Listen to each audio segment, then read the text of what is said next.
Plastic শুধু একটি উপকরণ নয়, এটি আমাদের জীবনের ছায়াসঙ্গী, প্রতিদিনের প্রয়োজনের প্রতিচ্ছবি।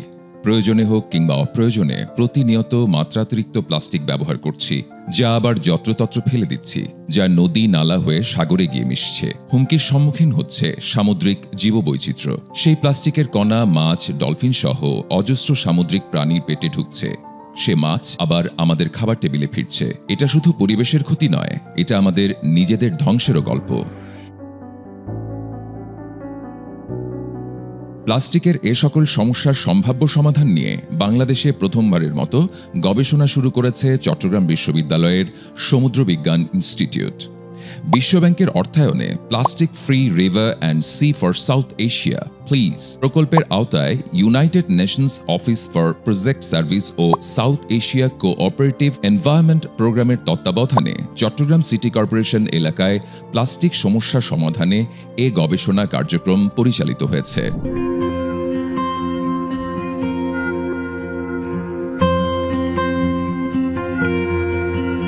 এই প্রকল্পের আওতায় চট্টগ্রাম শহরের প্লাস্টিক বর্জ্যের উৎস, ধরন, পরিমাণের তথ্য সংকলনের পাশাপাশি সঠিক ব্যবস্থাপনায় প্লাস্টিক বর্জ্য সংগ্রহ, প্রক্রিয়াকরণ ও পুনঃব্যবহারের সঙ্গে যুক্ত ব্যক্তিদের প্রশিক্ষণ, বিকল্প পণ্য তৈরি, কর্মসংস্থান সৃষ্টি, একবার ব্যবহারযোগ্য প্লাস্টিকের পরিবর্তে পরিবেশ বান্ধব বিকল্প পণ্যের ব্যবহার, বিভিন্ন স্কুলে সচেতনতামূলক সেমিনার সহ প্লাস্টিকে চক্রাকার অর্থনীতি ব্যবস্থাপনায় উদ্বুদ্ধ করতে নেওয়া হয়েছে নানা উদ্যোগ, যা দীর্ঘমেয়াদে নদী ও সমুদ্রে প্লাস্টিক দূষণ রোধে গুরুত্বপূর্ণ ভূমিকা রাখবে।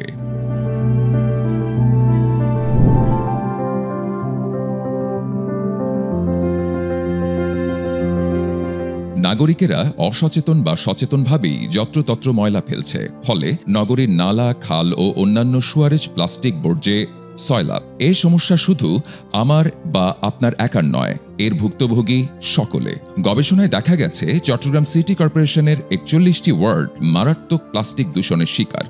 সিটি কর্পোরেশন এলাকা থেকে প্রতি বছর 2,57,913 মেট্রিক টন প্লাস্টিক বর্জ্য তৈরি হয়।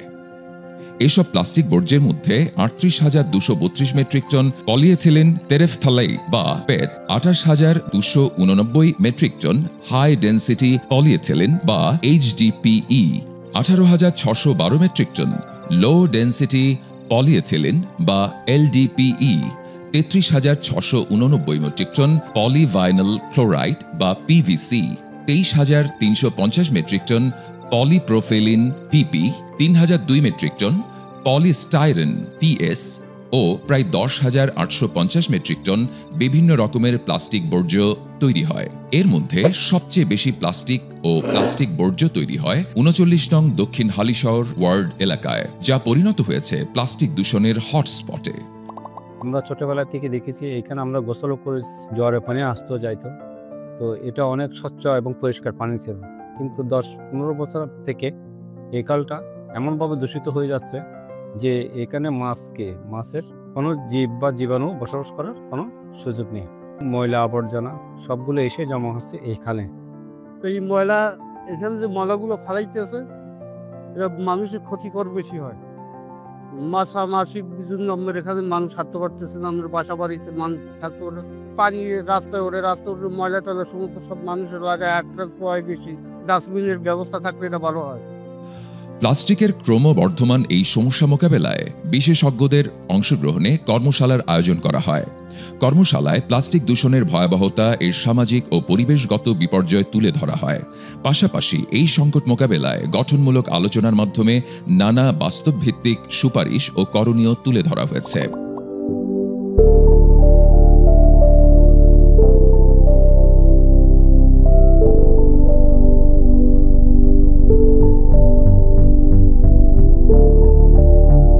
একদিকে যেমন সৃষ্টি হচ্ছে বিপুল পরিমাণ প্লাস্টিকের বর্জ্য, আবার সেই প্লাস্টিকের বর্জ্য সংগ্রহ হচ্ছে নানাভাবে, নানা উপায়ে এবং নানা মাধ্যমে। এসব প্লাস্টিক বর্জ্যের 1,57,079 মেট্রিক টন প্লাস্টিক বর্জ্য পুনঃ প্রক্রিয়া ও পূর্ণ ব্যবহারের জন্য সংগ্রহ করা হয়। এ মহাযজ্ঞে প্রায় 20,502 জন শ্রমিক ও উদ্যোক্তা যুক্ত রয়েছে। তার মধ্যে 14,301 জন সংগ্রহকারী, 2,043 জন পাইকার, 3,430 জন এসব বর্জ্য প্রক্রিয়াকরণ এবং 728 জন পুনঃ প্রক্রিয়ার সাথে জড়িত। এ সকল প্লাস্টিক বর্জ্য সংগ্রহে সক্ষমতা বৃদ্ধি করার লক্ষ্যে ভাঙারি, টোকাই এবং সিটি কর্পোরেশনের ময়লা সংগ্রাহকদের প্রশিক্ষণ দেওয়া হয়েছে। বিনামূল্যে পিপিই, হ্যান্ড গ্লাভস, মাস্ক ও জুতা বিতরণ করা হয়েছে। আমরা প্লাস্টিক টোকাই নালা নিতে থাকি, ভাবছিলি থাকি আমাকে ট্রেনিং পাচ্ছি, এই যে এলিফার্ম দিছি, হেলমেট দিছি, হাত মোজা দিছি। এখানে আজকে আমি 5 বছর ধরে চাকরি করি। আগে মাস্ক, গ্লাস, জুতা এগুলা ছিল না, চশমা, মানে কাজ করতে অনেক কষ্ট হতো, হাত পা কাটে যেত, শ্বাসকষ্ট হতো, মানে শ্বাস ফেলাইতে কষ্ট হতো। এখন এগুলা দেওয়ার পর থেকে নিরাপত্তাভাবে কাজ করতে আসছি। প্লাস্টিক দূষণের রোধে সচেতনতা তৈরির লক্ষ্যে চট্টগ্রাম শহরের বিভিন্ন স্কুলে নানা প্রোগ্রামের আয়োজন করা হয়। প্লাস্টিক মুক্ত স্কুল গড়তে শিক্ষার্থীরা অডিট বিন প্রোগ্রাম ও লিটার কালেকশন প্রোগ্রামে অংশগ্রহণ করে। প্লাস্টিকের ব্যবহার কমাতে প্লাস্টিকের ক্ষতিকর দিক তুলে ধরে চিত্রাঙ্কনের মাধ্যমে নতুন ধারণা তৈরি সহ নানা কার্যক্রম পরিচালিত হয়। তাদের এই অনুষ্ঠানটি থেকে আমরা জেনেছি যে আমরা যে প্লাস্টিকের পণ্যগুলো ব্যবহার করি, আমরা সেটি ব্যবহার না করে বিভিন্ন ধরনের রিসাইকেল জাতীয় পণ্য ব্যবহার করতে পারি। আমরা জেনেছি যে আমরা যে বর্জ্যগুলো ফেলি, সেই বর্জ্যগুলো আমরা এক জায়গায় না ফেলে আমরা ভিন্ন ভিন্ন বাক্সে ফেলতে পারি। আমাদের এই প্লাস্টিক দূষণ রোধ করার জন্য প্রত্যেকটি ব্যক্তিকে সচেতন হতে হবে। এই সকল বিষয়ে আমরা আজকের এই প্রজেক্টের মাধ্যমে জেনেছি। প্লিজ প্রজেক্টের মাধ্যমে আমরা জানতে পেরেছি যে কিভাবে প্লাস্টিকের ব্যবহার কমাতে পারি, প্লাস্টিক কিভাবে পুনর্ব্যবহার করতে পারে, এবং এই চিত্রাঙ্কন প্রজেক্টের মাধ্যমে আমরা প্লাস্টিকের বিভিন্ন জিনিস সম্পর্কে জানতে পেরেছি। প্রতি বছর এটা যে প্লাস্টিক উৎপাদন হচ্ছে সেগুলো আমাদের দৈনন্দিন জীবনে যে একটা অসুবিধার সৃষ্টি হচ্ছে সেটা আমাদের বাচ্চারা জানতো না। এই প্রোগ্রামের মাধ্যমে একটা বাচ্চাদেরকে আমরা জানাতে সক্ষম হলাম।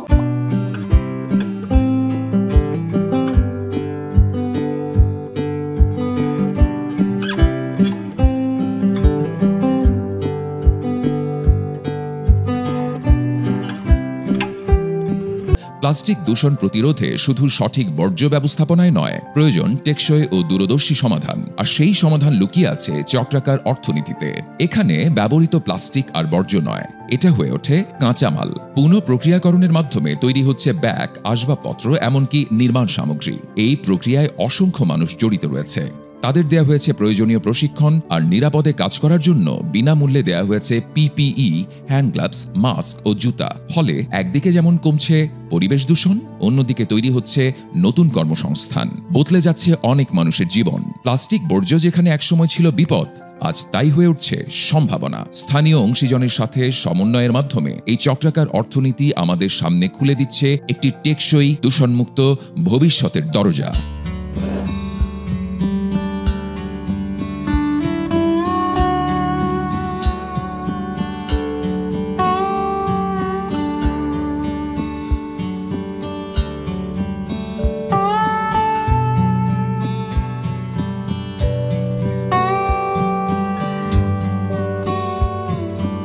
এই গবেষণায় শুধু চট্টগ্রাম সিটি কর্পোরেশন এলাকার প্লাস্টিক দূষণ নয়, একই সাথে সমুদ্রের প্লাস্টিক জাল দূষণ নিয়ে গবেষণা করা হয়েছে। একসময় প্রাণের উৎস সমুদ্র আজ নিজেই দূষণের শিকার। জেলেদের মাছ ধরার কাজে ব্যবহৃত প্লাস্টিক জাল পড়ে থাকে সমুদ্রের তলদেশে, যা ভুতুড়ে জাল হিসেবে বাংলাদেশের উপকূলে পরিবেশ বিপর্যয় ঘটাচ্ছে, এবং তা ধীরে ধীরে ভেঙে তৈরি হয় মাইক্রোপ্লাস্টিক। সেই প্লাস্টিক কণা মাছের মাধ্যমে পৌঁছে যাচ্ছে আমাদের খাবারের টেবিলে। এই ভয়াবহ দূষণ থেকে রক্ষায় নেওয়া হয়েছে নানা পদক্ষেপ। প্লাস্টিক জালের দূষণ সম্পর্কে তাদের সচেতন করা হয়েছে। এর ফলে পরিত্যক্ত জালকে রূপান্তর করা হয়েছে সম্ভাবনায়। এই জাল সমুদ্রে না ফেলে বাড়িতে নিয়ে আসে জেলেরা, আর সেই পরিত্যক্ত জাল যেন হয়ে ওঠে সম্পদ। আগে তো আমরা তো জানতাম না, আগে জালটা তো ফেলে দিয়ে আসতো সিরিগেল সাগরে। ট্রেকিং দেওয়ার পর থেকে বুঝছেন, ট্রেকিং দেওয়ার পর থেকে আর জালটা সিঁড়ি ফেলাই না কেন? আগে জালটা তো ফেলে দিত সাগরের তলায় বসে থাকতো মাটির সাথে। এগুলা বিভিন্ন ধরনের আইটেমের ক্যামেরা, মাছ, বাজি এগুলা ফুসি মরে যেত। এখন ট্রেনিং দেওয়ার পর থেকে আমরা এই জাল আর ফালাই নি। জালটা এখানে বাসায় নিয়ে আসি, বাড়িতে নিয়ে আসি। এখন জালটা ছিঁড়ে গেলে জালটা আবার জাল কিনি, জালটা মেরামত করি, জালটা আবার জাল ছিলে, জালটা আবার রেডি করে ফেলে। এই ভাবনা থেকে প্রশিক্ষণ দেওয়া হয়েছে জেলে পল্লীর নারীদের।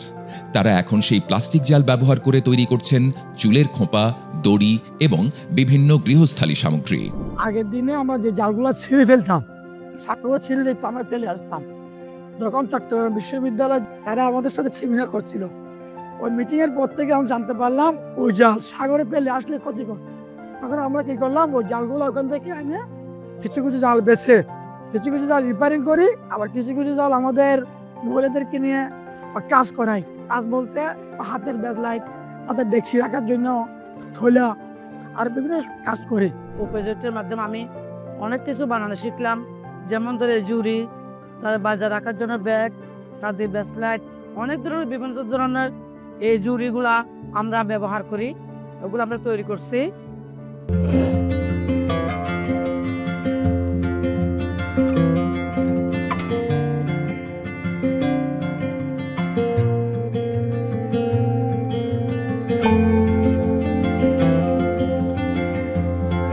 এছাড়া একবার ব্যবহারযোগ্য প্লাস্টিকের বিকল্প হিসেবে পরিবেশ বান্ধব পণ্য তৈরি ও বিকল্প কর্মসংস্থান সৃষ্টির লক্ষ্যে নানা নতুন উদ্যোক্তাদের প্রশিক্ষণ দেওয়া হয়েছে। প্রশিক্ষণ শেষে তারা তৈরি করছেন পরিবেশ বান্ধব কলম, বাটি, চামচ ও নানা উপকরণ। তা বিক্রি করে তারা যেমন স্বাবলম্বী হচ্ছেন, তেমনি রক্ষা করছেন প্রকৃতিকে।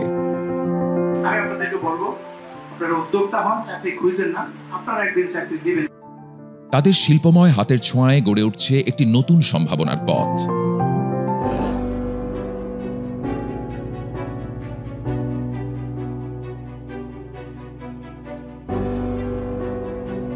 আজকের পরিত্যক্ত প্লাস্টিক আগামী প্রজন্মের জন্য এক ভয়াবহ বিপদ। এখনো সময় আছে।